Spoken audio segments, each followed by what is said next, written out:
Boa tarde a todos.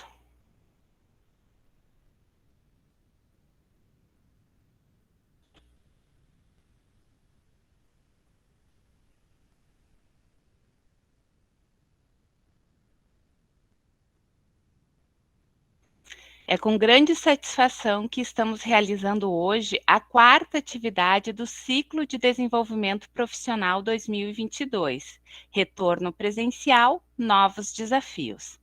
A primeira atividade foi a palestra com a professora Terezinha Rios, na acolhida docente e encontro de formação pedagógica, realizada no dia 4 de maio. A segunda atividade foi com o professor José Armando Valente sobre Blended Learning e as mudanças no ensino superior, no dia 11 de maio. A terceira atividade foi com a professora Rochelle Fonseca Paz, sobre saúde mental e aprendizagem de universitários após 2 anos de pandemia. O que saber e fazer. A próxima atividade do ciclo são as oficinas sobre Canva. Serão todas as quartas-feiras do mês de junho, das 17h30 às 18h30. Na atividade de hoje, teremos a palestra A Potencialidade da Sala de Aula Invertida no Retorno Presencial das Aulas, que será ministrada pelo professor Fábio Carmona. Agradecemos ao professor Fábio pelo aceite ao nosso convite e pela disponibilidade de estar conosco, compartilhando seus conhecimentos. Agradecemos e valorizamos a participação de todos e pedimos que preencham o formulário de registro de presença que está no chat. Informamos que estamos sem intérprete de Libras, uma vez que este é um evento com inscrições prévias e não foi registrada a necessidade nas inscrições. Sobre a dinâmica, então, da atividade de hoje, após a exposição do professor Fábio, nós abriremos, então, para questionamentos e considerações dos participantes, que poderão participar pelo chat ou pelo microfone, levantando ali a mãozinha do ícone. Eu apresento, então, agora o nosso palestrante e deixo à vontade depois se o professor quiser complementar. Então, o professor Fábio Carmona, ele é médico pediatra, formado pela Universidade Federal do Mato Grosso, possui residência médica em pediatria e em medicina intensiva pediátrica no Hospital das Clínicas da Faculdade de Medicina de Ribeirão Preto da USP, mestrado e doutorado em saúde da criança e do adolescente pela Faculdade de Medicina de Ribeirão Preto da USP, livre docência pela USP e pós-doutorado pela Universidade de Harvard. Atualmente é professor associado junto ao Departamento de Puericultura e Pediatria da Faculdade de Medicina de Ribeirão Preto, da USP. É editor associado da Revista Paulista de Pediatria da Sociedade de Pediatria de São Paulo e é membro do Centro de Desenvolvimento Docente para o Ensino da Faculdade de Medicina de Ribeirão Preto, da USP. Professor Fábio, a palavra é sua. Muito obrigado, Aline. Obrigado pela apresentação aí. Tanta coisa que a gente faz que... mas é tudo com muito prazer. E assim como foi um grande prazer aceitar o convite de vocês aí. Então eu agradeço a Aline e a Unipampa e a todos os colegas que estão aqui presentes. E o meu objetivo hoje é compartilhar com vocês um pouco da minha experiência com a sala de aula invertida, que começou, na verdade, bem antes da pandemia. A gente já vem trabalhando com isso já há mais de 10 anos, e ao longo do tempo a gente aprendeu algumas coisas que eu vou compartilhar com vocês e mostrar umas coisas bem legais que eu espero que possam inspirar vocês a serem criativos, a tentarem inovar no ensino. Então, eu vou pedir licença para compartilhar aqui a minha apresentação.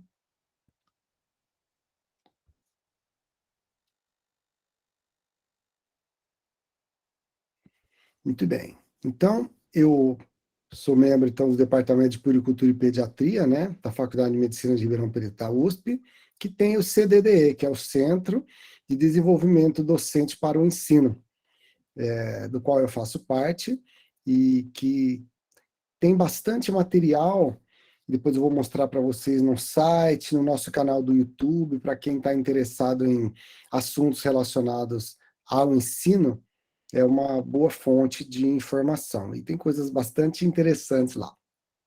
Então, o nosso assunto hoje é a sala de aula invertida e o retorno das aulas presenciais. Como eu posso fazer diferente, né? Vou só recordar algo que todos vocês já sabem, esse modelo do professor no púlpito, né, na frente da sala, e os alunos recebendo o conhecimento passivamente, olhando com admiração para aquela pessoa sábia que magnanimamente verte sobre eles o conhecimento. É da Grécia Antiga e até desde antes disso. Passou pela Idade Média, sobreviveu, e a gente continua replicando esse modelo até hoje nas nossas salas de aula. Não tem nada de errado com ele, é um método ótimo, senão a gente não estaria onde está hoje, mas há diferenças que ocorrem com as gerações, eu vou comentar um pouquinho disso, que exigem que a gente faça um pouquinho diferente. Esse camarada aqui, né, o coronavírus, veio bagunçar todas as certezas que a gente tinha sobre o ensino, e ele trouxe uma oportunidade valiosa para nós experimentarmos outras formas de ensinar. Só que durante a pandemia do coronavírus, as aulas presenciais foram suspensas, a gente teve que se adaptar rapidamente ao ensino remoto, que nós chamamos aqui de ensino remoto emergencial, porque não foi absolutamente planejado. Mas, no fim, muitos de nós acabamos replicando o modelo da Idade Média no ambiente digital, dando aula com a lousa, ou usando o nosso PowerPoint ou algum recurso, mas sempre o professor fala e o aluno recebe. Acontece que nós vivemos numa era completamente diferente daquela em que a maioria de nós aqui foi criada e foi à escola, né? A era digital, dos indivíduos interconectados, expostos a uma sobrecarga de estímulos sensoriais, visuais, auditivos, táteis, né? As vibrações no reloginho aqui, no bolso, no celular, constantemente disputando a nossa atenção. Então, para vocês terem uma ideia, em 60 segundos, quanta coisa acontece no mundo digital, né? Milhões de downloads, a cada 1 minuto, 320 novas contas do Twitter, 370 mil chamadas de Skype, e assim vai. Tudo isso acontece simultaneamente, e nós estamos mergulhados nesse universo aí. E esse é o universo do universo digital em que nasceram os nossos estudantes atuais. São chamados aí de geração Z.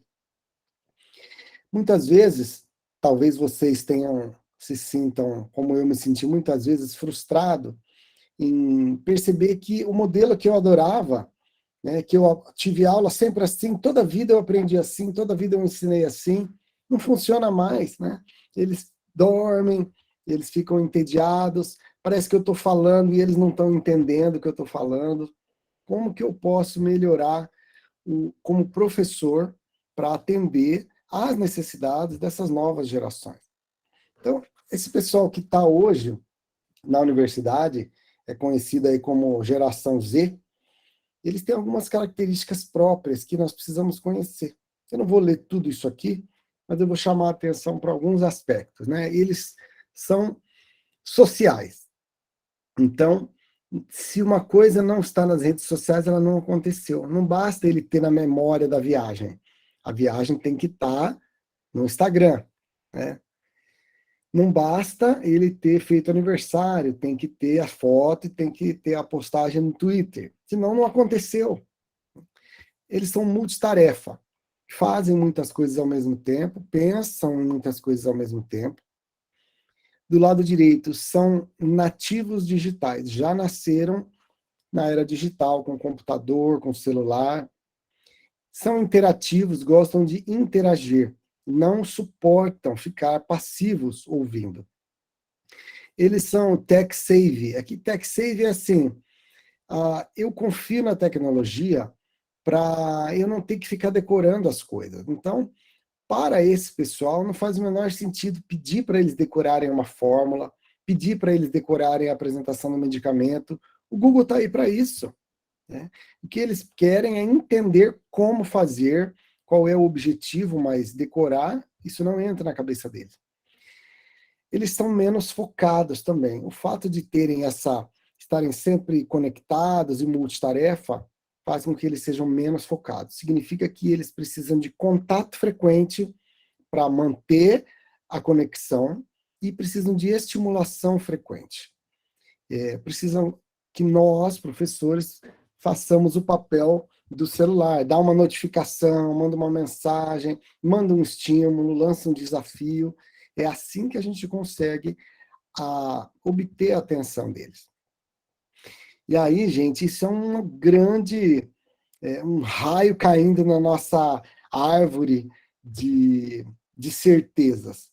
Porque nós todos sabemos muito bem dar uma aula teórica, discorrer 1, 2, 3 horas sobre o assunto que é da nossa especialidade, mas isso não vai funcionar mais.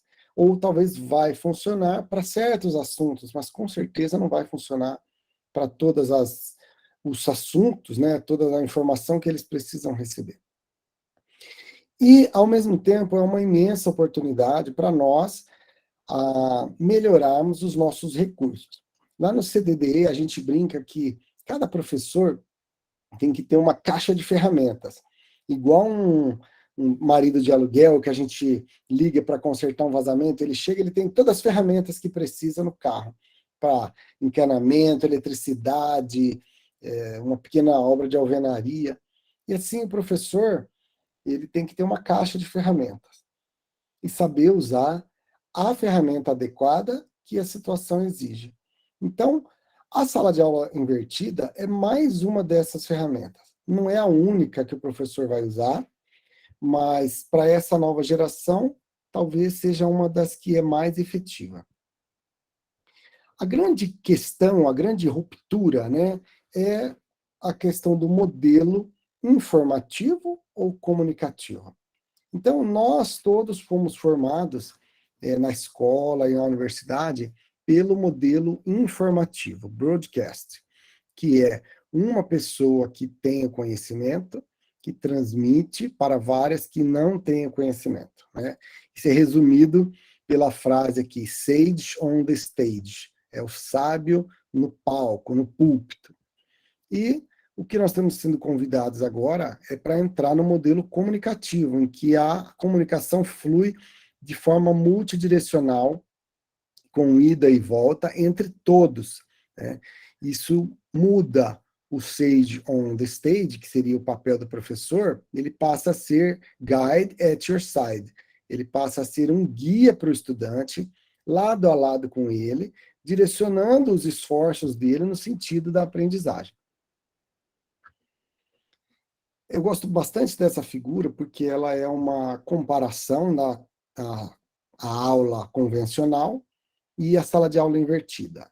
Então, a sala de aula tradicional, né, começa com o professor ensinando, né, o assunto na sala de aula, e na sala de aula o estudante passivo, pouco motivado, ouvindo e sem oportunidade de interação.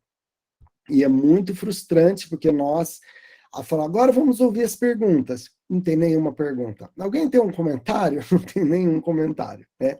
Todo mundo já passou por isso aqui. E aí, depois que termina isso, fora da sala de aula, eles pegam um livro-texto ou qualquer outro material de apoio que tenha, e ele precisa assimilar os conceitos sozinho. Esse é o modelo tradicional. O modelo da sala de aula invertida, ele faz o seguinte: antes da sala de aula, ou antes da aula propriamente dita, o estudante prepara a lição.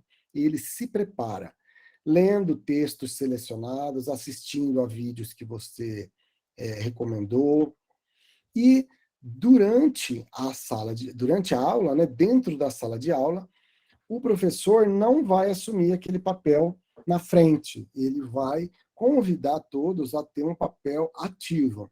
de participar ou colocar uma aula prática, e o papel do professor vai ser de motivar essa participação, ou discussão, ou resolução do problema, né? Ou seja, conduzindo-os para a aplicação do conhecimento. E, ao fazer isso, consolidar os conceitos que nós queremos que eles atinjam. Eu gosto bastante também desse modelo, que é o modelo pedagógico da discussão em grupos, né? Em que a gente observa aqui o papel do professor como um moderador, né? Então, no início da discussão, o professor joga na roda um estímulo, né? Um estímulo que pode ser um problema a resolver, uma situação prática que os alunos têm que resolver utilizando o conhecimento que eles já prepararam. É óbvio que eles vão também introduzir nisso as suas próprias experiências prévias, e o professor vai conduzi-los, né, no processo de geração de ideias, organização das ideias, de convergência intelectual, ou seja, para que chegue todo mundo na mesma página ou com um conceito razoavelmente uniforme, e tudo termine com uma possível aplicação daquele conhecimento. O professor também pode fazer uma conexão com a comunidade de conhecimento, ou seja, outras pessoas, a indústria farmacêutica, o comércio, o produtor rural, aí depende da área, né? Que também utiliza aquele conhecimento que você está tentando ensinar para os alunos. Então, isso traz a questão da importância daquele conhecimento, que já está em uso hoje pela sociedade, isso já produz dinheiro, isso já produz benefícios para a saúde, e assim, poderia citar vários exemplos aqui. Então, de uma outra forma, né, a gente pode entender como uma onda. Então, de novo, antes da aula, o estudante prepara ele mesmo, ele se prepara para participar da aula, e ele tem objetivos claros a serem atingidos. Isso é muito importante. Qual é o objetivo que ele tem da fase de preparo? Depois, durante a aula, eles vão ter uma discussão em grupo, ou uma aula prática, ou um trabalho que eles têm que resolver, também com objetivos específicos. Isso acontece dentro da sala de aula.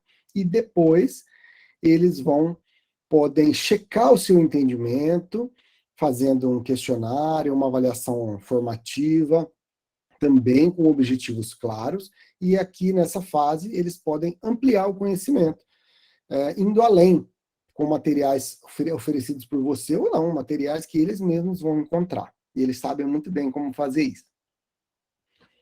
Tudo isso precisa estar alinhado com as habilidades necessárias na era digital. Vamos gastar um tempinho aqui para a gente entender. Com relação à comunicação, esses jovens, eles, além dessas habilidades tradicionais que todos nós conhecemos, ler, escrever e falar, né, de maneira clara, é preciso adicionar comunicação em mídias sociais.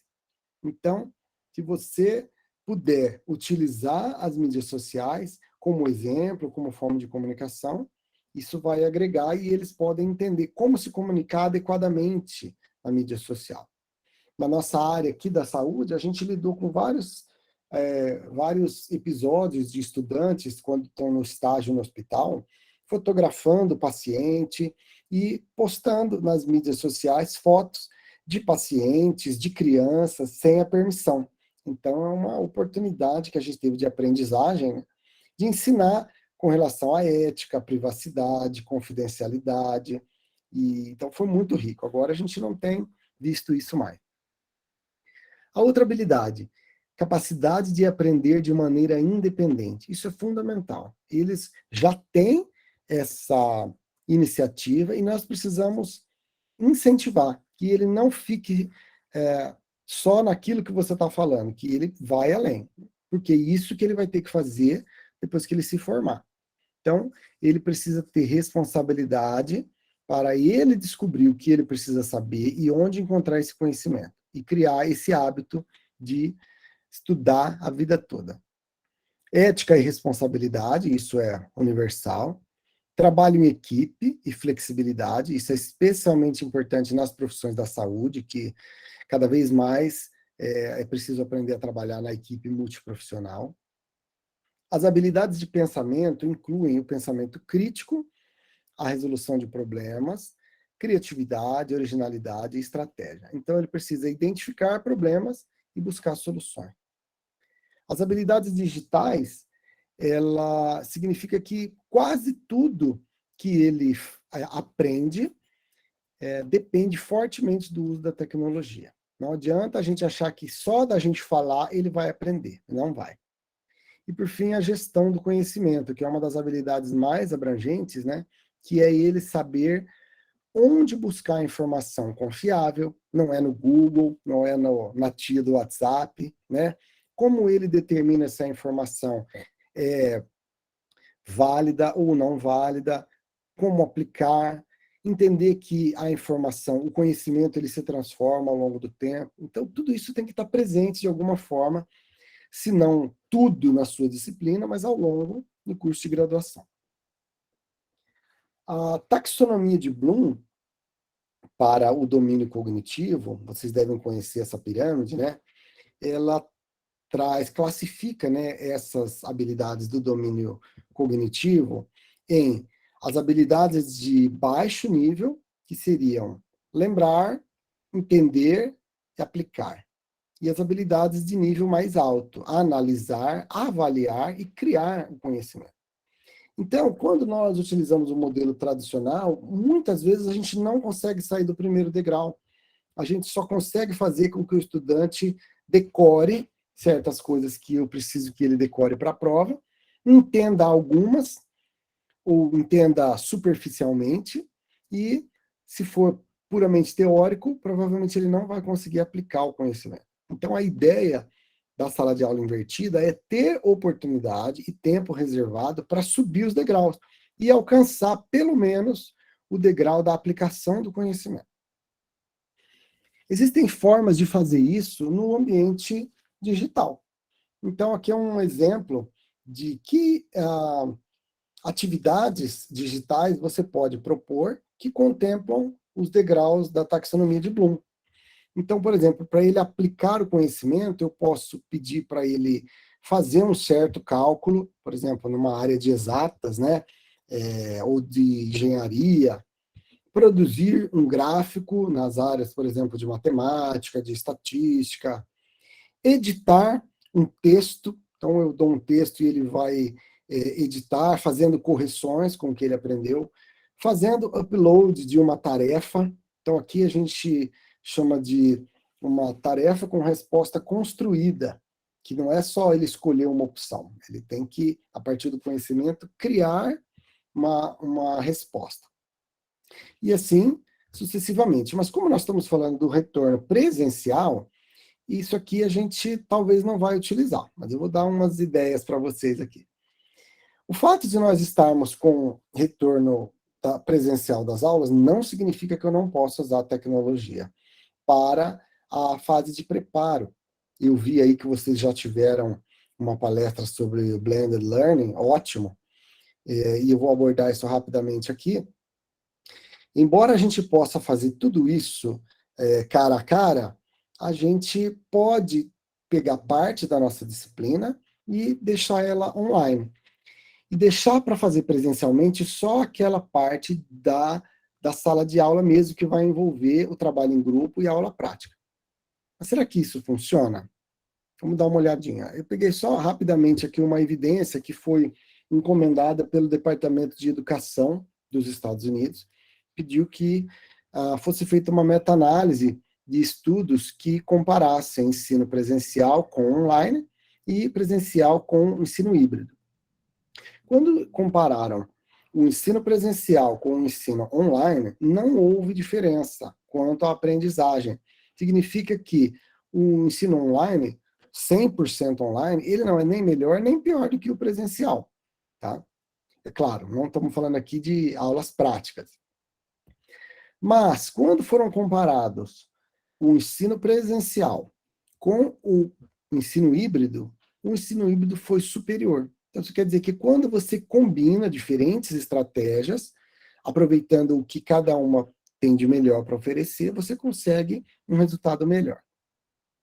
Então, como eu vou implementar a minha sala de aula invertida? Eu tenho aqui um passo a passo que é da nossa experiência, mas é claro que vocês podem adaptar aí para a sua experiência ou para a sua realidade. O primeiro passo seria escolher um ambiente virtual de aprendizagem, Moodle, Google Classroom, Blackboard ou qualquer outro que você tenha à disposição, para que você ofereça material, que pode ser leitura, vídeo, um podcast, e o céu é o limite para a nossa imaginação. Para que o estudante possa se preparar fora do período da aula. Em seguida, você vai selecionar o material de apoio, como eu já falei, vídeos, textos e outros. Você pode produzir ou reutilizar videoaulas que você já tenha.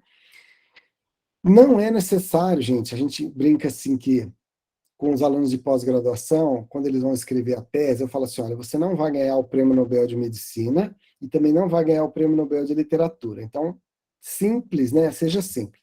E aqui, durante a pandemia, a gente brincava, olha, você não vai ganhar um Oscar. Então, não precisa de efeitos especiais, não precisa de um script super elaborado, não precisa de uma superprodução tecnológica, né?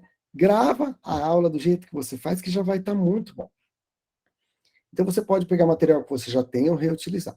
Em seguida, selecione um problema real, relevante e que tenha complexidade adequada para o nível de formação do estudante.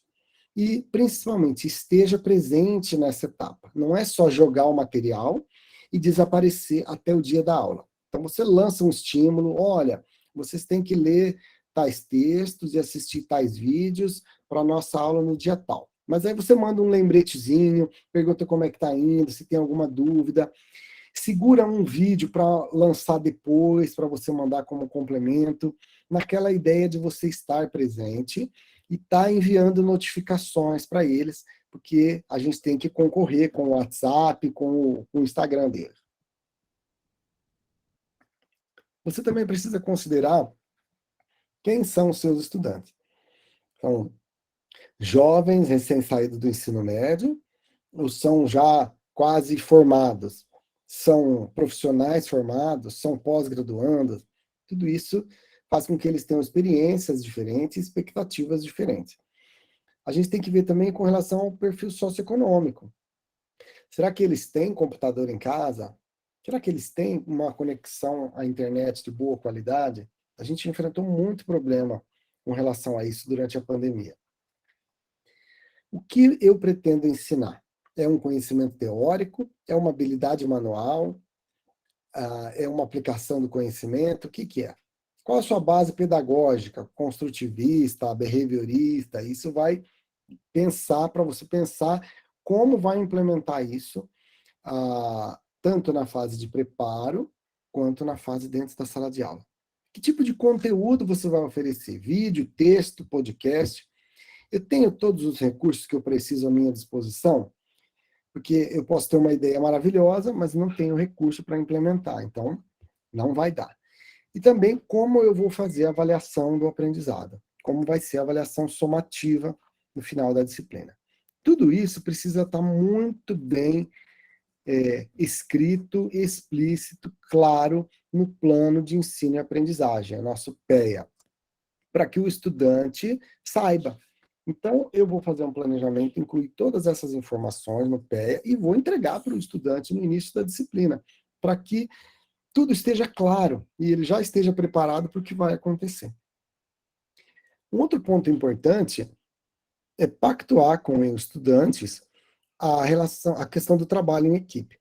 Nada do que a gente está falando hoje vai funcionar se eles não estiverem motivados para trabalhar em equipe, se eles não estiverem muito conscientes de que só vai dar certo se cada um fizer a sua parte, que todos são parte importante do mecanismo e que a aprendizagem de um depende do trabalho do outro. Então, isso precisa estar muito claro para eles e pactuado no início, para que ninguém diga depois, eu não sabia.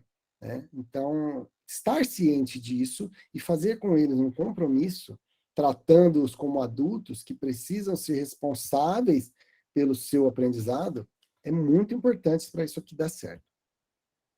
Bom, dito tudo isso, aí essa é uma forma que nós encontramos aqui para implementar. Então, você vai dividir cada assunto ou cada aula em 4 fases: preparo, encontro, tarefa e plantão. Naquela figura que eu mostrei antes, não tinha o plantão, essa é uma invenção nossa aqui, plantão de dúvidas. Então, o que é cada fase dessa? A fase de preparo, em geral, nós fazemos atividades online que são mais passivas mesmo. Elas são assíncronas. Podem ser videoaulas, podcast, leitura. Por que assíncronas? Para que o estudante possa se preparar no momento que seja mais conveniente para ele, no momento que vai estar mais silencioso na casa dele, ou no momento em que ele tem maior disposição, no momento que ele tem acesso ao computador e outras situações. É muito importante ter um gancho com algum conhecimento prévio que ele traz de anos anteriores ou da última aula que você deu, para que isso seja, então, uma construção. Que haja conexão desse conteúdo com problemas reais e relevantes. E você pode colocar quizzes, né, questionários de múltipla escolha, por exemplo, para fixação do que foi estudado. Então, são testes de resposta escolhida. Ou ainda, se você quiser inovar mais, você põe um game, a história da gamificação do ensino, que eu particularmente não tenho muita experiência, mas pode ser valioso dependendo de quem é o seu público. Tá? Então, é uma forma já dele começar a aplicar o conhecimento. A fase de encontro, ela pode ser feita presencialmente e também pode ser feita online, que a gente fez muito isso durante a pandemia. E a gente chama de sala de aula invertida remota. Tá? Mas nós estamos falando aqui da aplicação presencial. Então, o que vai ter nesse encontro? Uma revisão rápida do que foi objeto do preparo, alguns exemplos de aplicações práticas daquele conhecimento, e aí nós vamos gastar a maior parte do tempo na resolução de problemas. Isso pode ser feito em grupos, pode ser feito individualmente, posso usar uma técnica como o TBL, por exemplo, e no final eu vou ter um tempo para responder a dúvidas que eles têm. Se você for fazer isso online, utilize a plataforma que você tem familiaridade. Não precisa ser uma ou outra, todas elas hoje têm muitos recursos, mais do que suficientes para a gente fazer isso. Não espere que eles fiquem com a câmera toda aberta, porque eles não vão ficar. Né? Vocês já devem estar passando por isso também. Terminado o encontro, vem a fase de tarefa, quando eles vão ter um problema a resolver. Essa tarefa ela tem que ser assíncrona também. Cada estudante vai fazer no momento mais adequado para ele, que ele vai estar calmo, que ele tem maior disposição, etc. Muito importante que você reserve tempo para isso. Não dá para a gente pegar a minha aula estava previsto 4 horas, e eu uso as 4 horas no encontro e ainda peço para eles usarem tempo a mais para o preparo e a tarefa. Não é essa a ideia. Tudo isso tem que caber na carga horária que você tem e não invadir a carga horária de outras disciplinas ou não invadir a vida pessoal do estudante, porque isso eles não abrem mão. Diferente da gente, que abre mão da vida pessoal para o trabalho, eles não fazem isso. Então é importante a gente saber disso e reservar tempo para o preparo e para a tarefa. E aí nós vamos dar para eles, de novo, um problema relevante, concreto, pode ser desafiador, né? E aí talvez a resolução em grupo seja mais interessante, mas não pode ser muito desafiador, porque se for impossível, vai gerar frustração. Né? O que nós recomendamos, então, é uma tarefa que exige uma resposta construída. Né? Ele tem que escrever um texto, produzir uma imagem, produzir um arquivo de áudio, por exemplo, se eu estou ensinando um outro idioma, ele fazer uma leitura, para eu ver se a pronúncia está correta, ou tocar um instrumento, produzir um vídeo.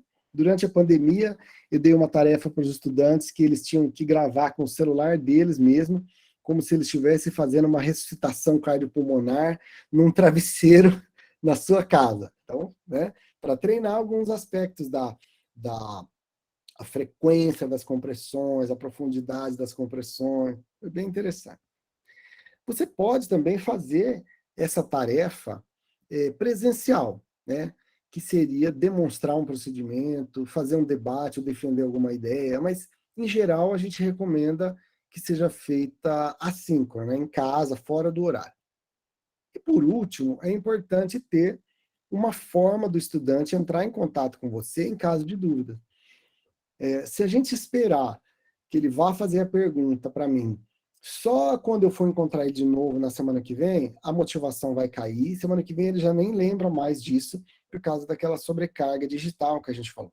Então eu tenho que ter algum mecanismo para ele poder mandar a sua dúvida que não seja muito distante disso que está acontecendo. Eu coloquei a última opção aqui, o WhatsApp, mas com uma interrogação, porque é claro que nem sempre a gente fica à vontade de dar o número do telefone celular para o aluno, e também às vezes não vai ficar muito à vontade de ter interrupções a todo momento na nossa vida, né? Mas é uma possibilidade. Eu tenho um curso de pós-graduação que são médicos, e a gente tem um grupo de WhatsApp, porque muitas vezes eles estão na atividade profissional deles, no consultório, tem uma dúvida, eles já colocam lá, um de nós lê e responde, porque ele está com o paciente na frente dele. Mas no caso do aluno de graduação, provavelmente não é essencial. Mas você precisa prever uma webconferência por semana. Então, 2 dias depois da aula, você reserva um tempinho para você estar lá no Google Meet e entra quem quiser, entra quem precisar, né? Ou pode ter um fórum, ou pode ser um chat, a maneira que for conveniente para você. Quais são os pontos fortes da sala de aula invertida? O material previamente selecionado evita a sobrecarga do professor com aulas teóricas repetidas. Vocês devem passar por isso aqui. A gente tem disciplinas aqui que eu tenho que dar a mesma aula 10 vezes por ano. Então, ter um material gravado é fundamental. A fase de preparo assíncrona dá maior flexibilidade ao estudante, como eu já disse. Você pode colocar materiais essenciais e materiais complementares. Isso permite que cada estudante vá tão fundo quanto desejar, mas que tenha um mínimo que você considere essencial.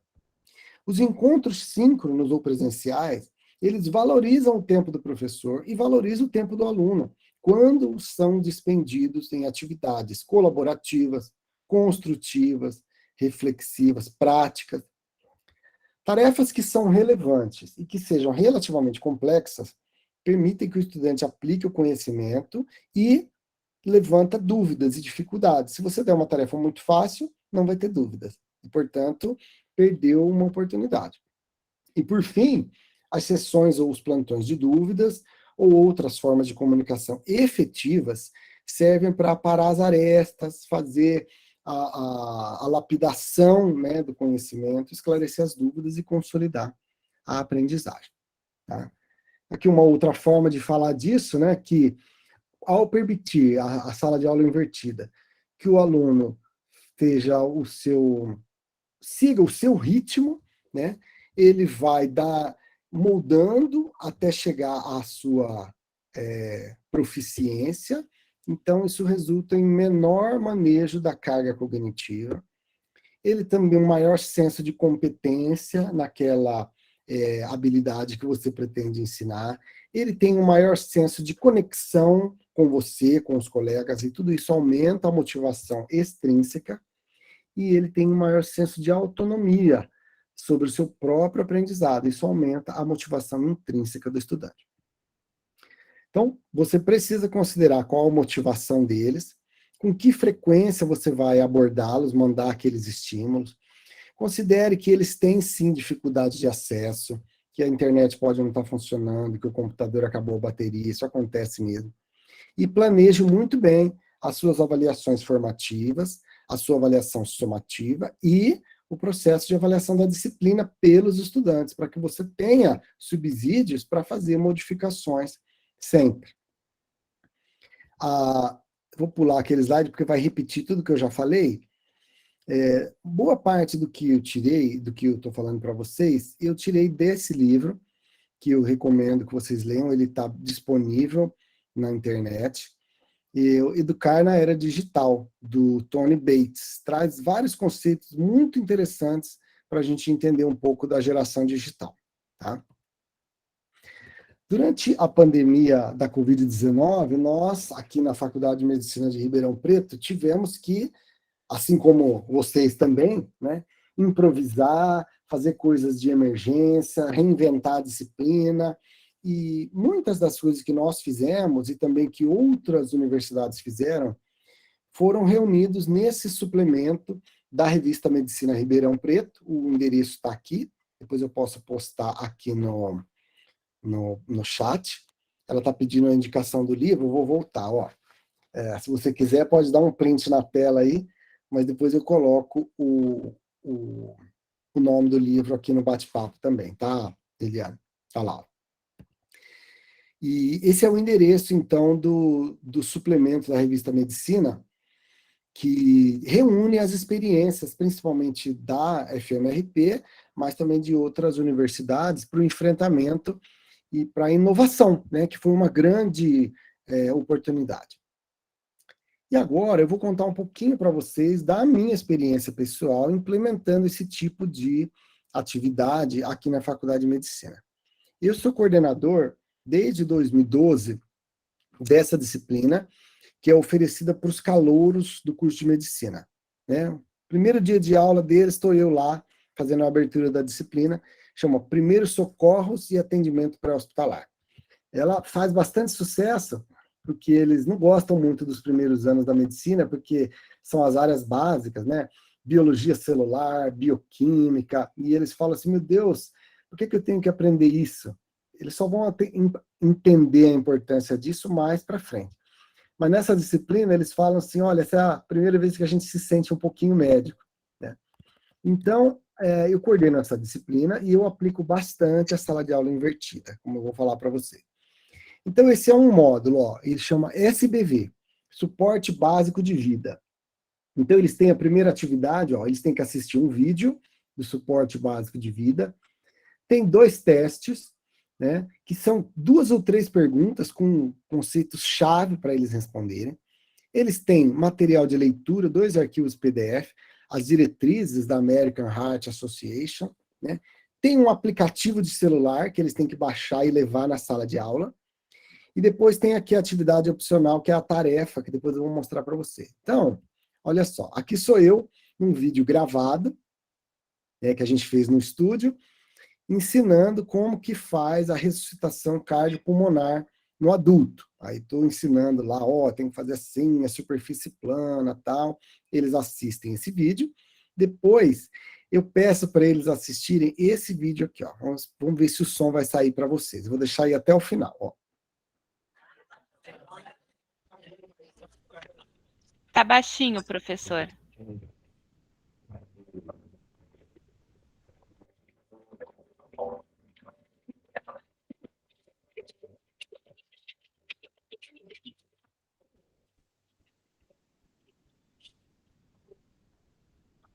O som não está funcionando, a imagem está bem.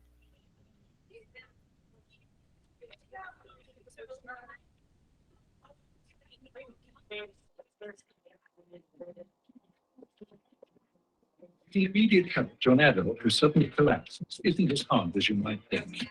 If an adult collapses, simply call 911 and begin pushing hard and fast on the center of the chest. We call it hands-only CPR. Call 911, push hard and fast. Don't be afraid to use hands-only CPR. It can only make things better. Call 911, push hard and fast.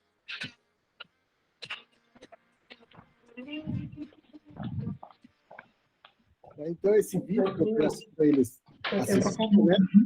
Não sei se saiu direito para vocês aí, não sei se vocês conheciam também.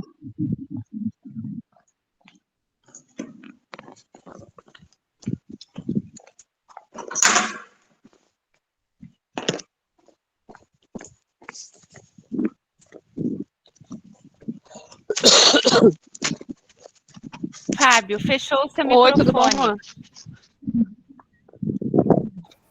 Abre aí o seu microfone, por gentileza. E tem gente com o microfone aberto aí. Isso, também. Acho que é Maria Silvana. Isso, Tá fazendo... deu, agora Ai, sim. fechou, tá bom. Obrigado, viu? Então, gente, esse vídeo, ele é da American Heart Association, ele usa, então, vários recursos pedagógicos, né, de usar a música Staying Alive e o ritmo da música, que é o ritmo que eles têm que fazer a compressão no tórax da vítima, né? E aí eles assistem isso, aprendem naquele meu vídeo a técnica correta para fazer isso, tudo isso antes da aula, com tempo reservado para isso. E aí, na hora da aula, o que a gente faz? Eu vou mostrar para vocês agora. Aqui eles já...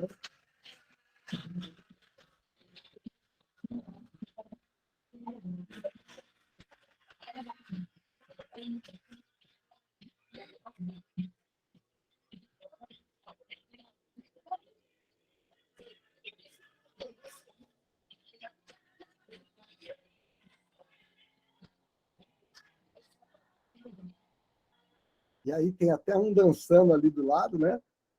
Então, a gente vai direto para a prática. Joga um problema, ó, você está andando no shopping, desmaiou uma pessoa aqui. Pronto, aí eles têm que fazer o resgate. E aí é durante esse processo que a gente vai refinando a técnica, como que ele faz. Não, faz assim, coloca a mão aqui, vai mais rápido. A gente põe a música para eles sentirem o ritmo que tem que fazer a compressão. Várias músicas, então tem uma playlist que a gente dá para eles, né?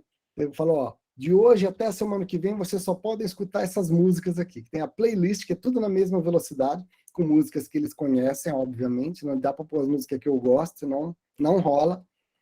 E aí, com isso, eles conseguem aprender a habilidade se divertindo, né? Então, eu consigo fazer um dia... Aí eles falam assim, nossa, professor, toda aula vai ser assim? Eu falo, ó, igual a essa não, mas vai ter outras melhores, que eu vou mostrar agora para vocês. Então, aí a gente tira foto, eu dou umas perucas para eles, ó, chapéu, e vira uma festa, mas o objetivo é atingido. Tá certo, Ana Paula, eles têm na live, eles... Mas conhecem sim, viu? Nessas festas que eles vão, tocam, eles conhecem sim. Mas eu uso a Stay na Live para fazer o link com o vídeo, mas depois eu coloco várias outras que eu tive que aprender, né? As músicas que eles gostam. Vou mostrar um outro exemplo. Aí, aqui a gente tem um outro módulo, que é um módulo de trauma. Então, ó, fratura, triagem de múltiplas vítimas, como que eu transporto uma pessoa ferida. Para essa aula aqui, eu convido o pessoal do Exército Brasileiro, olha só. Então, eles têm uma instrução, ó. Aqui o som está bem baixo, mas o tenente vai mostrando para eles como que faz para transportar uma pessoa ferida. Né? Esse é o método bombeiro. E aí, tem uma demonstração com música, olha só.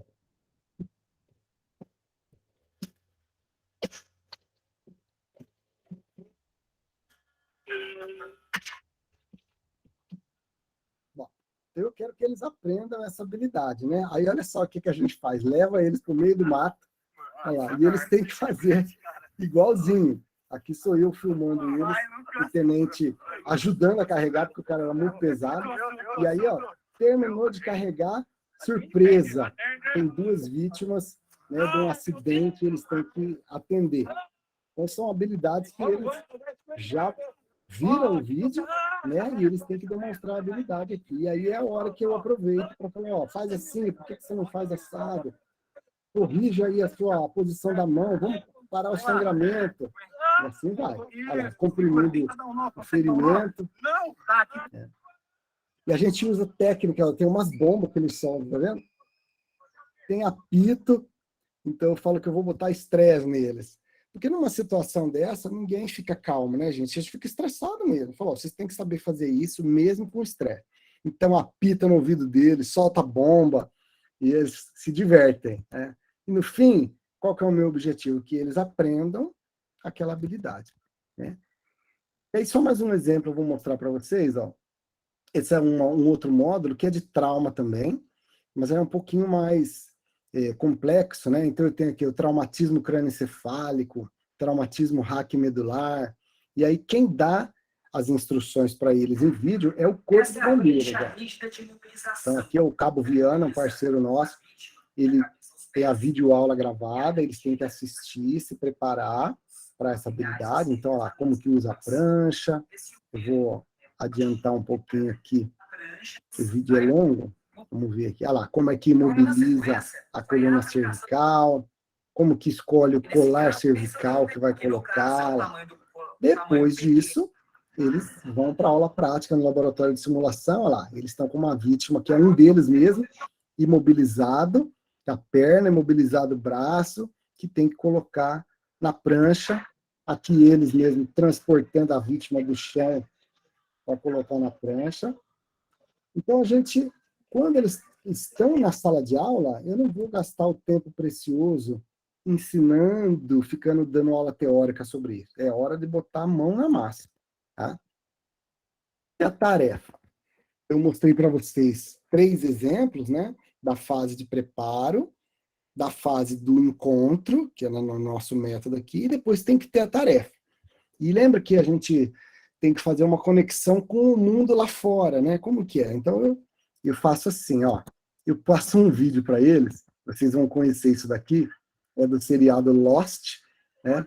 O Jack, que é o médico, tem um acidente de avião, é um acidente com múltiplas vítimas. E se vocês se lembrarem, ele tem que ficar acudindo as vítimas. Um arrancou o braço, o outro está com falta de ar, o outro está sangrando, e ele vai atendendo várias vítimas. Então, o aluno tem que assistir e ele tem que julgar se o Jack fez certo ou se o Jack fez errado.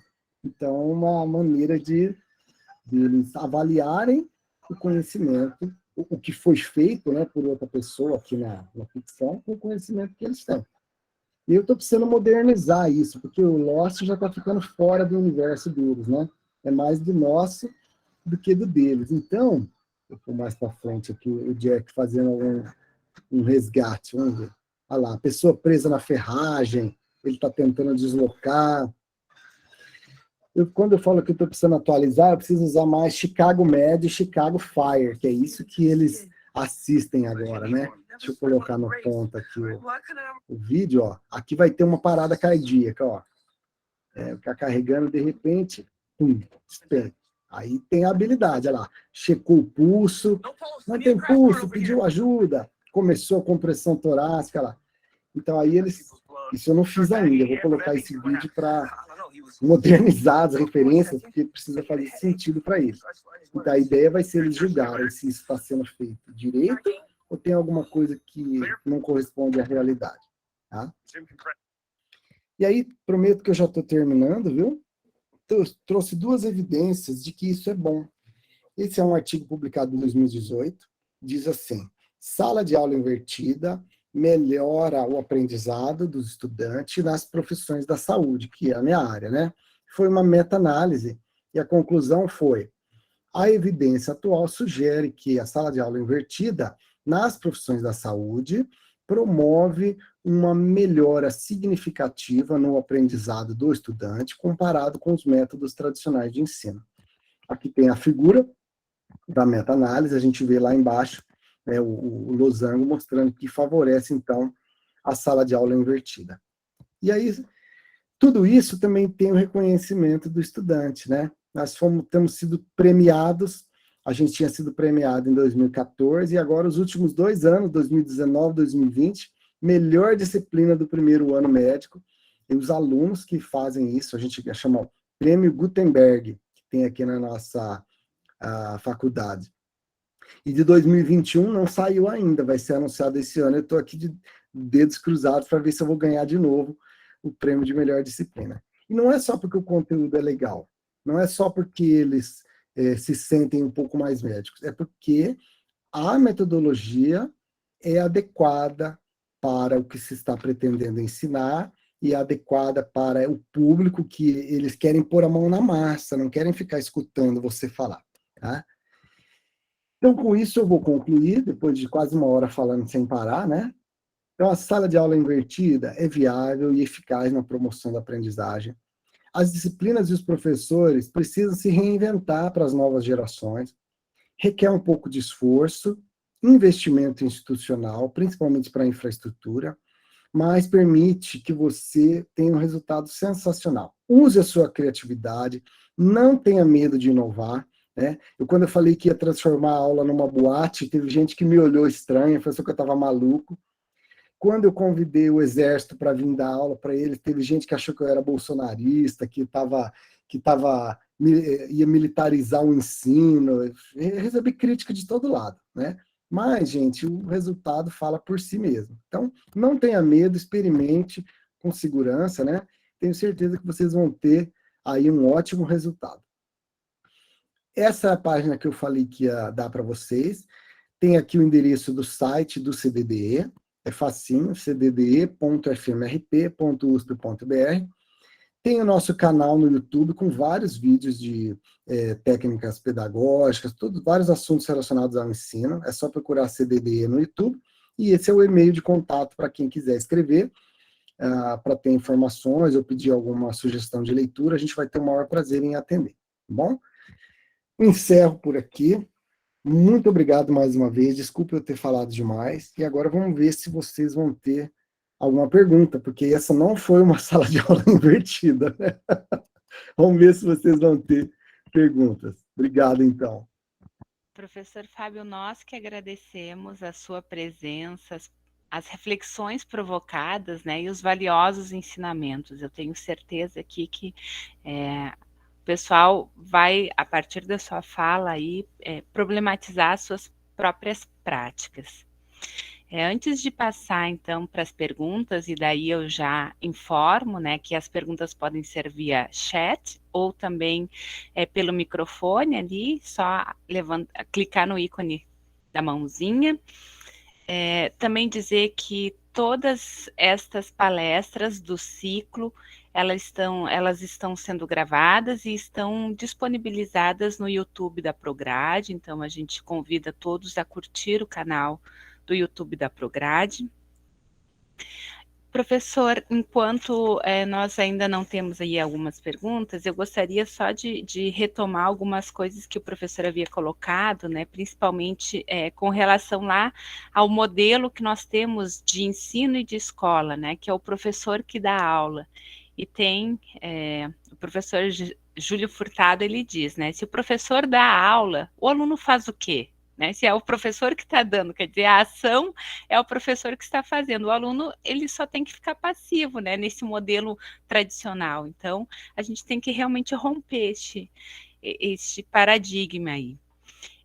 Eu acho que é importante também colocar que o professor apontou a pactuação, né? É claro que isso é uma nova cultura que nós estamos introduzindo na educação.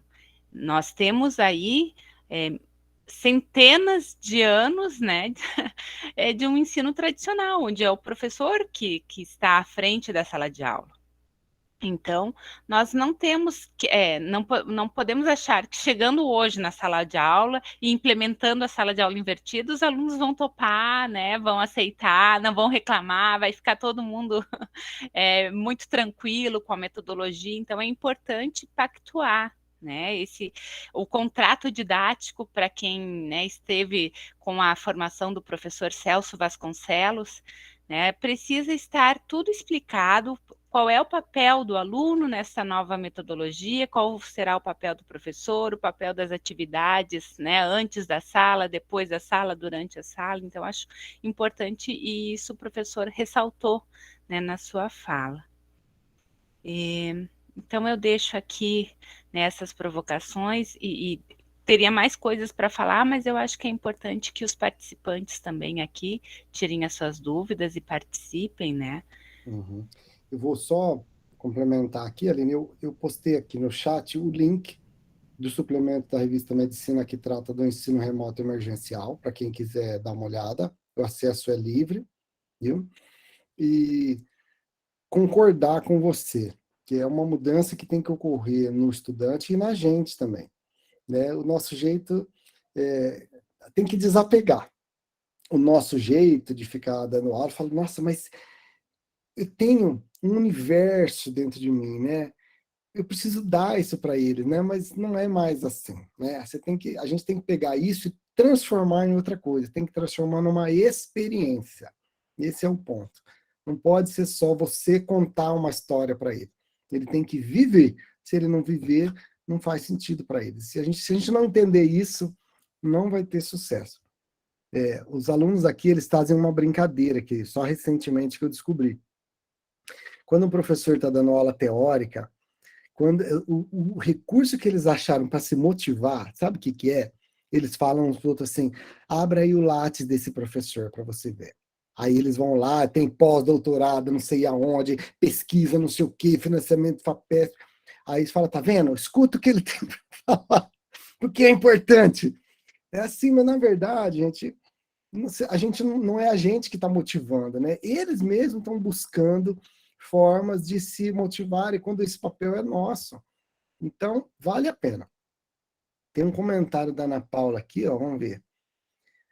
A pandemia nos ensinou que o ensino remoto funciona. Funciona, sim, para quase tudo. O retorno presencial está mostrando que a volta está sendo forçada a ser pelo velho modelo. Resistam. Como se lida com uma gestão que discursa sobre inovação, mas quer que todo mundo dê aulas como no século XIX? Ótima pergunta, Ana Paula. Aqui na USP está acontecendo a mesma coisa. A pós-graduação, quando retornou, ela deu a opção da gente optar por fazer presencial, ou online, ou híbrido. A graduação não deu essa opção, né? É para voltar tudo como era antes. Para minha sorte, o meu já não era normal, né? Eu já faço isso desde 2012. E a gente faz isso em várias disciplinas. Então, eu voltei ao que era o normal.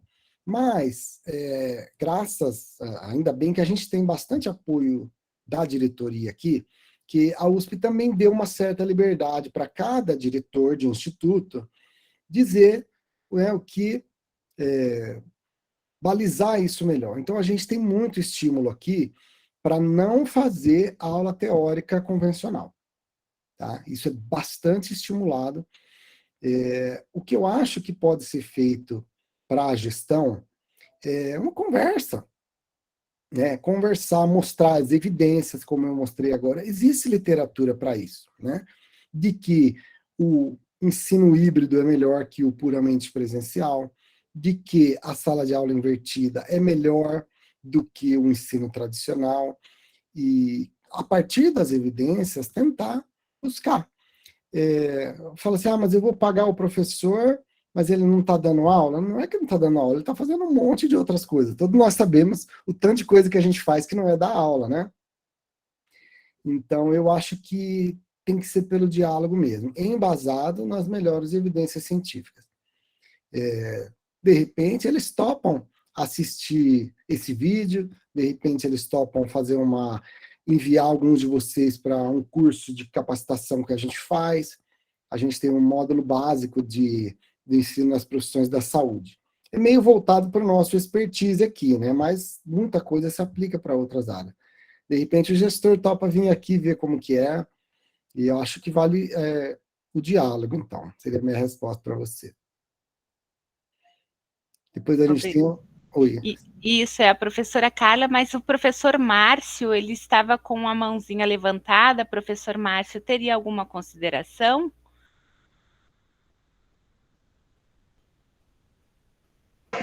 Foi acidente mesmo. Então tá. Mas eu aproveito a deixa para fazer uma pergunta. Já foi acidente, mas eu aproveito igual. Em primeiro lugar, parabéns, professor Fábio, pela explanação. Uma pergunta só, a questão é operacionalizar isso, porque os alunos não estão acostumados a estudar a priori, né? De antemão a aula, perdão. Então, para eles, eu acho que vai ser um baque muito grande. Então, logo no início, quando você iniciou a abordagem, como que o senhor forçou, entre aspas, né, eles a estudarem de antemão, porque eles precisam de uma preparação antes, né? Para a implementação dessa técnica, pelo que eu entendi. É isso mesmo, uma ótima pergunta, Márcio. No primeiro dia de aula, eu faço uma abertura, né? Levo lá no modo tradicional, levo lá o meu PowerPoint, que é o que eles estão esperando, né? Eu vou lá e falo, olha, esta é a primeira e a última vez que vocês vão me ver usar PowerPoint aqui. Já começo assim, eles arregalam o olho, né? Fala assim, ó, não vai ser como vocês estão pensando. E explico, né? Vai ser assim que vai funcionar, vocês têm que se preparar, não vou ficar dando aula para vocês têm que vir pronto para aprender. E está previsto no programa os horários que eles terão para fazer isso. Isso é importante. Então, normalmente, a gente tem das 14 às 18. Esse é um curso que são 7 aulas de 4 horas. Tá? Então, das 14 às 18. Geralmente, a gente faz as práticas das 14 às 16, no máximo às 16h30, o que deixa 1h30 a 2 horas, que está dentro do período da disciplina, para eles prepararem a próxima aula. Aí eu falo, então agora vocês têm 1 hora, ou 1h30, 2 horas, para estudar o conteúdo da próxima aula. Isso eu deixo bem claro para ele. Então, ó, eu não estou invadindo a vida pessoal, não estou invadindo o horário de outra disciplina, e estou usando a carga horária que é para isso. Então, eu deixo muito claro isso para eles, qual é o horário que eles têm que fazer. Agora, eu deixo também a liberdade, falo, você pode usar essa hora que nós temos aqui para ir no shopping, para ir jogar futebol, tudo bem, mas essa hora você está me devendo, eu tenho crédito aí, então você vai ter que arrumar uma outra hora para fazer isso. Então, sabe a história do que o que é combinado não é caro? É assim. E quando eu digo para eles isso, eles assim, entendem. E o outro ponto é não exagerar no material de estudo, tá, gente? Ó, vídeos curtos, não adianta pôr um vídeo de 1 hora, gente.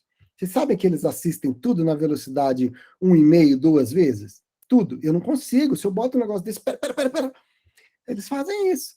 Então, se você botar um vídeo de 1 hora, eles vão escutar 10 minutos e parar. Então, a gente tem uma regra. Ó, o vídeo é 10 minutos, material é curto, objetivo, para focar no que é essencial. O a mais, a gente oferece na hora da prática, sempre aparece uma pergunta, mas e isso? Aí você complementa, fala, ó, que bom que você perguntou isso, eu vou te mandar um texto sobre isso, porque é ele que pediu. Tá? Então, gente, material objetivo, curto, focado, no horário da disciplina, ou dá um tempo para eles fazerem isso, e combina tudo antes. Nós não temos problema com isso. Claro, sempre tem aquele que não assistiu, né? E aí, ele vê que ele fica para trás, ele vê que ele passa vergonha, que tá todo mundo curtindo, ele não tá, porque eu torno essas aulas uma diversão, né? Um evento. E eles veem que fica por fora, então eles mesmos se emendam. Certo, obrigada. Então, a consideração da professora Carla, né? Ela agradece pela palestra, gostei muito da sua fala sobre as atividades ficarem dentro do horário da disciplina, não invadir a vida pessoal dos alunos, ou o mínimo possível. Mas se cada componente invade um pouquinho no semestre, é muito. É preciso que todas as possíveis metodologias estejam previstas nas horas aula do estudante. Muito bom comentário, Carla. A gente viveu isso aqui no início da pandemia, todo mundo teve que fazer isso, né? Tinha gente que dava longa-metragem para os estudantes, assim, pegava a sua aula que ele dava, que durava 4 horas, e queria que eles ficassem assistindo 4 horas de vídeo assim, foi uma coisa de outro mundo. E muitas disciplinas invadem muito o horário livre do estudante. O que aconteceu? A gente tem aqui várias instâncias, né, de regulação disso. Tem a coordenação do curso, a gente tem o próprio CDDE, a gente tem cursos periódicos e discute essas questões com eles. Tem o CAEG é um núcleo de avaliação da disciplina, não do estudante, é a avaliação da disciplina, que é institucional. Como é que ela está sendo bem avaliada, como ela está sendo avaliada pelos estudantes, atingiu ou não atingiu o objetivo. E tem um questionário de avaliação das disciplinas que é obrigatório. Então, essas coisas aparecem. Né? O estudante reclama, sim. Professor fala demais, professor é prolixo, professor não respeita o horário, professor não dá tempo para a gente. E aí tem um grupo que vai chamar o coordenador da disciplina e conversar, ó, o que está acontecendo. E não só dar uma bronca, oferecer ajuda, oferecer recursos. Você quer ajuda para editar suas aulas?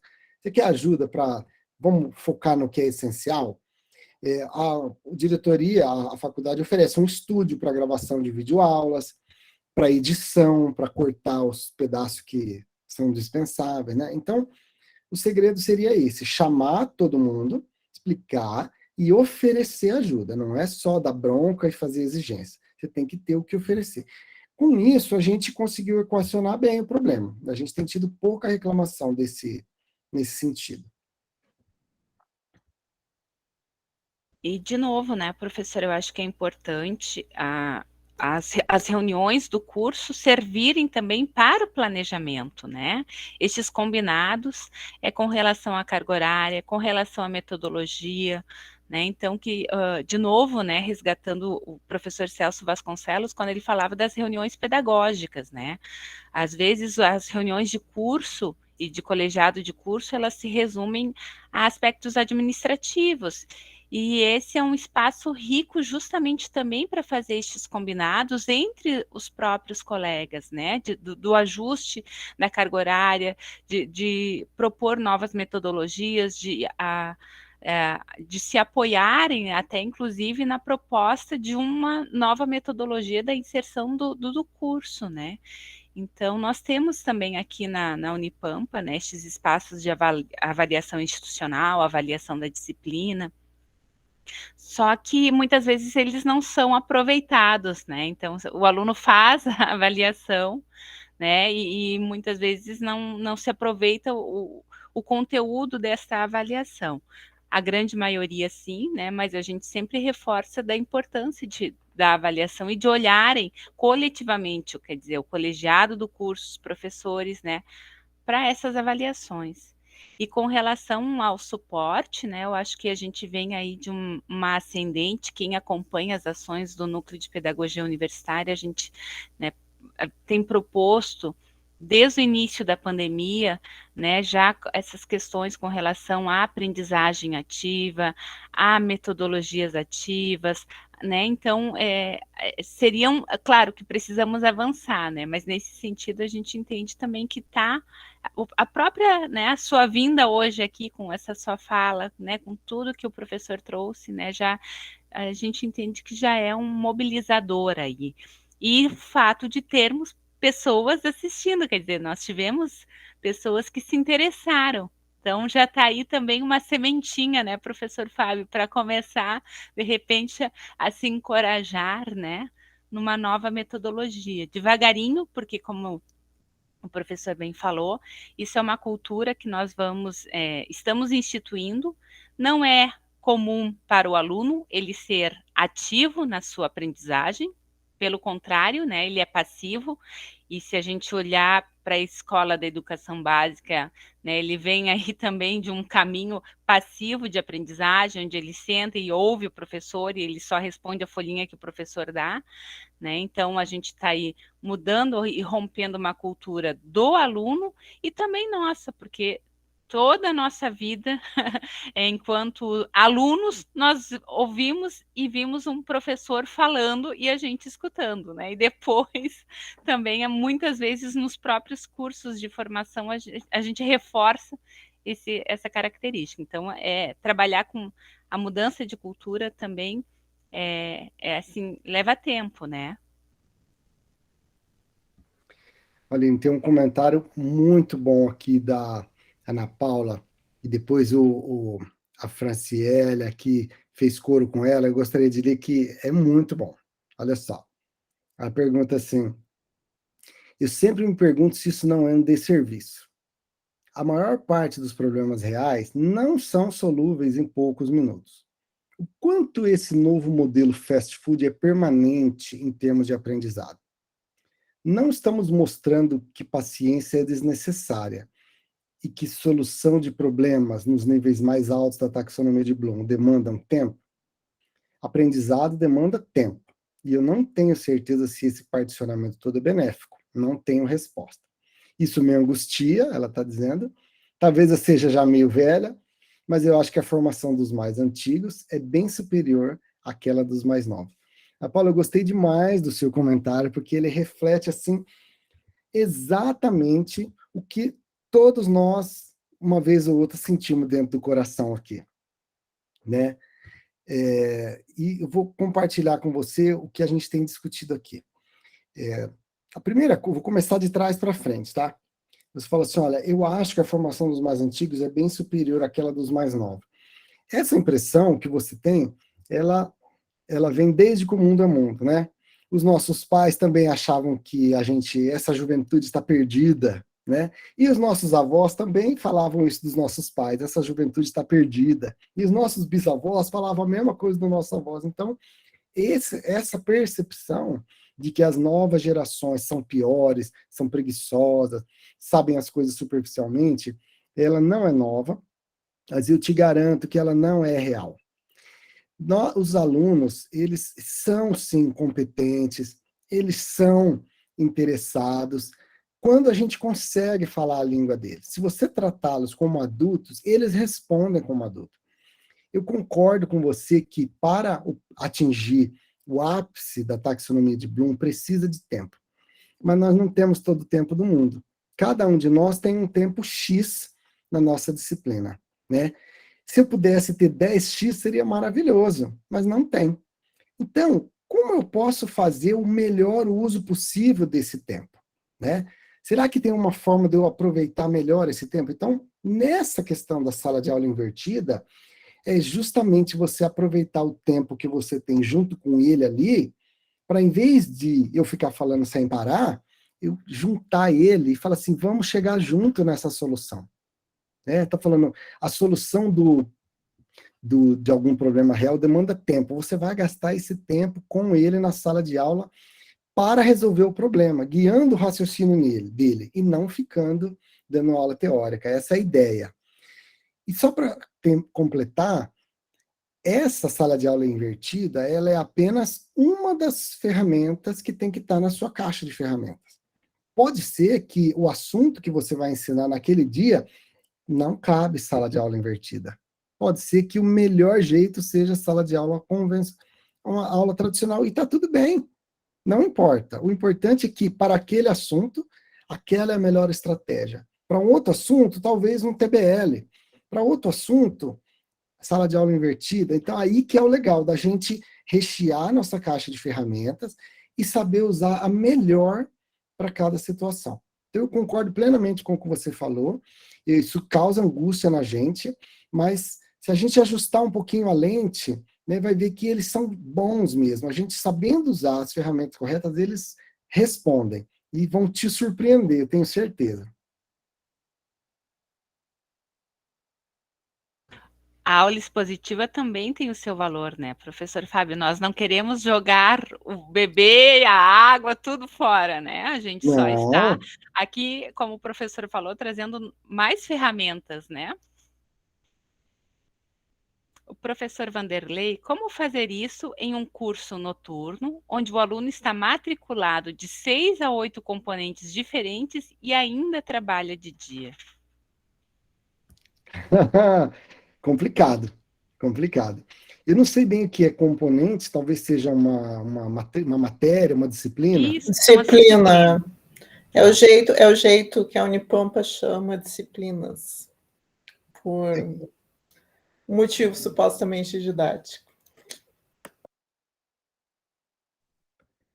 Eu não entendi bem o que a Ana Paula falou. É o jeito que a Unipampa chama disciplinas, componentes curriculares. Apesar de que nem todo componente curricular é uma disciplina. Tá, legal. Vanderlei, eu não tenho a resposta para isso, é meio desafiador, né?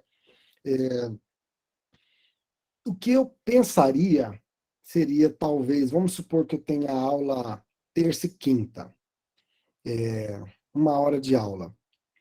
Talvez eu vou inventar isso agora, tá? Terça, eles não vêm na aula, eles ficam em casa assistindo o vídeo, ou lendo o que quer que seja, ou descansando, porque é importante, mas é uma carga horária que, se ele não fizer na terça, ele vai fazer na quarta de madrugada, quando ele acordar, a hora que ele arrumar. Vai ter aquelas horas. E na quinta, eu faria uma atividade mais, que não é aula teórica, que envolvesse mesmo. Mas pode ser que não funcione, porque depende do público. Então, eu acho que precisaria conhecer mais a realidade deles, para fazer uma proposta. Essa seria uma possibilidade. Outra possibilidade é dividir a aula, a primeira metade mais expositiva, que se você considerar que não tem jeito, eles não vão fazer o preparo, você faz o preparo ali com eles, mas mais enxuto, e a segunda metade, aplicação do conhecimento, por exemplo. Mas é difícil, quando o aluno está cansado, não há motivação que a gente, que seja 100% efetiva, né? Então, eu não tenho experiência com curso noturno, e dou uma aula por ano à noite, num curso que a gente tem aqui, que é de fisioterapia e terapia ocupacional, e é uma aula teórica, porque até hoje eu não consegui um outro jeito de fazer, porque eu só tenho uma aula, né? Eu tenho 1h30 por ano, então não tem outro jeito, eu dou uma aula teórica. Então tem situações que vai ser difícil mesmo. Mas talvez uma boa conversa com os estudantes, eles possam ter uma solução que a gente não pensou ainda. Que hora que seria adequado para eles? Eles podem te falar, geralmente no horário do almoço eu consigo no celular ver alguma coisa. Maravilha.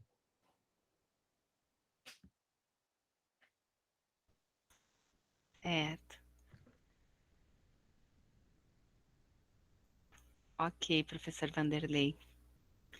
Um outro aspecto, professor, que eu gostaria de retomar também, e que o professor apontou na sua fala, é a questão da curadoria, né? Nós temos agora muito material na internet disponível, né? Então também não cabe, e daí o professor pontuou que isso é uma etapa também da sala de aula invertida, né? O preparo das atividades antes e essa curadoria do professor com relação aos materiais que irá disponibilizar para os alunos, né? Então não basta dizer, é o tema tal e virem-se, né? Não, é justamente pela infinidade de materiais que se tem, né, disponível, é que é importante também o papel do professor nesse sentido de fazer essa curadoria, de filtrar, né, a indicação de 1, 2 vídeos, de leituras, enfim, de podcasts. Isso é muito importante. E a gente até tem sugerido, assim, obviamente que tem material de todo tipo. Tem o que é mais resumido, tem o que é mais superficial, tem o que é mais aprofundado. Então, o que a gente tem sugerido agora é assim, você não vai pôr tudo lá, porque vai assustar, ele não vai fazer tudo e vai gerar um sentimento de frustração no estudante e em você. Então, a gente tem que selecionar mesmo. A gente tem feito assim, colocado um material essencial. O material essencial é o mais enxuto que eu conseguir, mas que tenha os elementos essenciais, tá?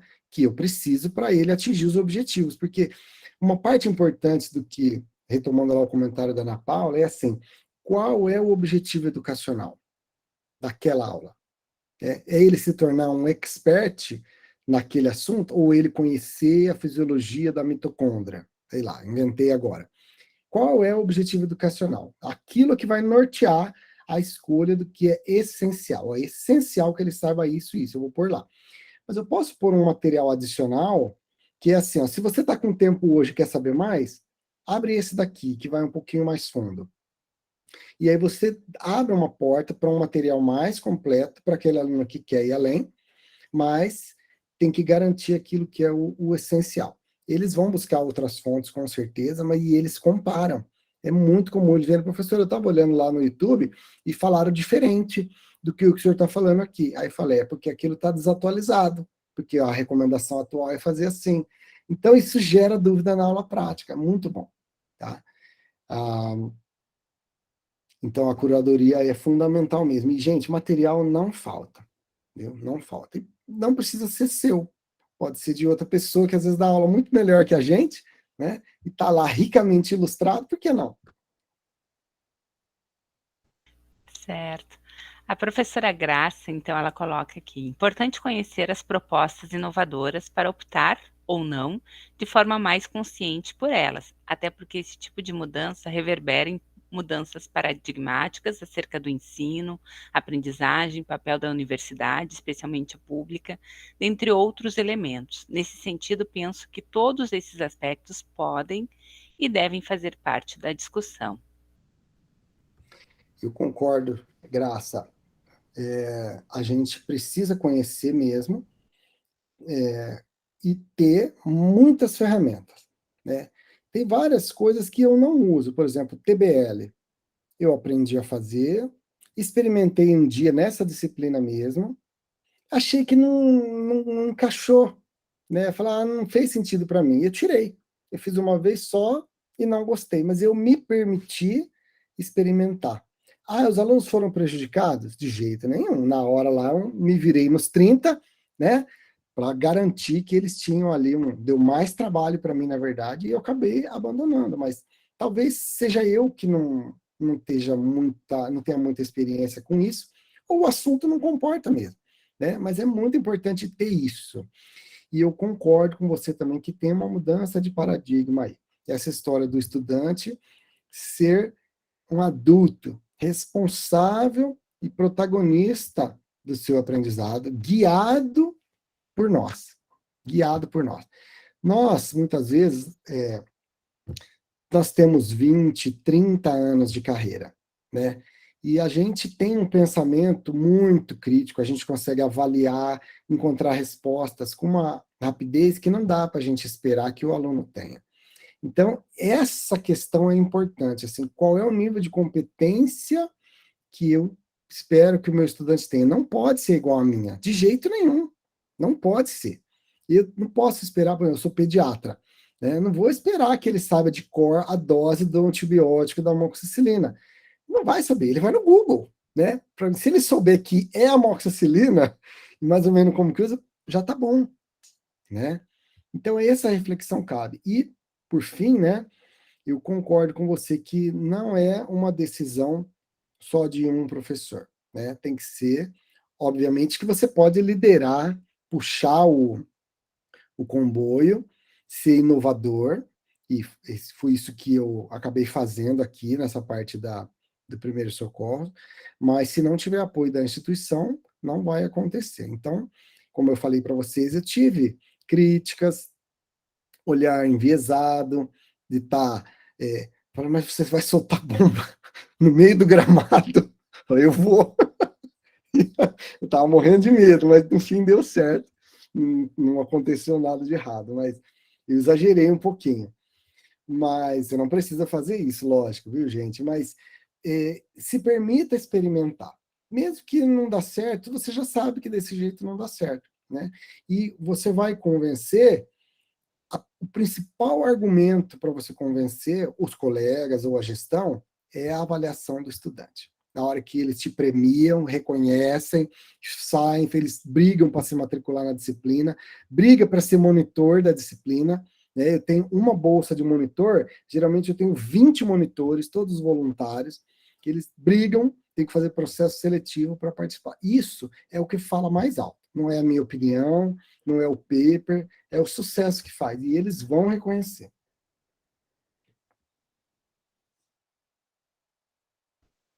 Certo, obrigada, professor. Teria mais alguma consideração, alguma pergunta dos participantes? Então, agradeço, professor Fábio, novamente a sua disponibilidade, né, de estar conosco nesta tarde, e passo então para as suas considerações finais. Eu queria agradecer pela oportunidade, parabenizar vocês pelos comentários que foram direto ao ponto, muito pertinentes. Dizer que essa relativa insegurança para testar algo novo é normal, mas nós estamos dentro da universidade, o nosso papel é esse mesmo, né? Inovar, buscar soluções. Qual é o problema? Né? O estudante não está satisfeito, está adoecendo, a saúde mental do estudante está uma coisa horrorosa, né? E é nosso papel buscar jeitos novos, embasado na literatura, melhor ainda, né? Dizer que vocês podem contar conosco, do CDDE, acessem lá o material, se quiserem entrar em contato com a gente para fazer outras rodadas, outras coisas que a gente sabe fazer, tipo avaliação no cenário de prática, elaboração de múltipla escolha. Gente, tem um universo todo aí, e a gente tem um grupo bem atuante nisso. Fiquem à disposição, o meu e-mail também eu coloquei, depois eu posso colocar para vocês, se quiser entrar em contato particular, e estou à disposição. Um abraço para vocês, muito obrigado mais uma vez. Obrigado, viu, Aline? Nós que agradecemos, professor, realmente muito, muito obrigado pela sua disponibilidade, né, por todo este conteúdo que o professor trouxe nesta tarde. Então, para os presentes, né, a gente solicita que vocês acessem o YouTube, né, das gravações das palestras anteriores, a do professor Fábio também em breve vai estar lá. E os presentes que assinem, então, o registro da presença no formulário que já está disponível no chat. E as nossas próximas atividades, então, as oficinas com relação ao Canva, né? Então, serão todas as quartas-feiras de junho, 1, 8, 15, 22 e 29, sempre das 5h30 às 6h30. Então, muito obrigada pela presença de todos, mais uma vez, uma boa noite a todos, um bom descanso para quem vai descansar, um bom trabalho para quem vai trabalhar, e até a próxima. Muito obrigada, professor. Tchau, tchau. Gente. Boa noite, até logo.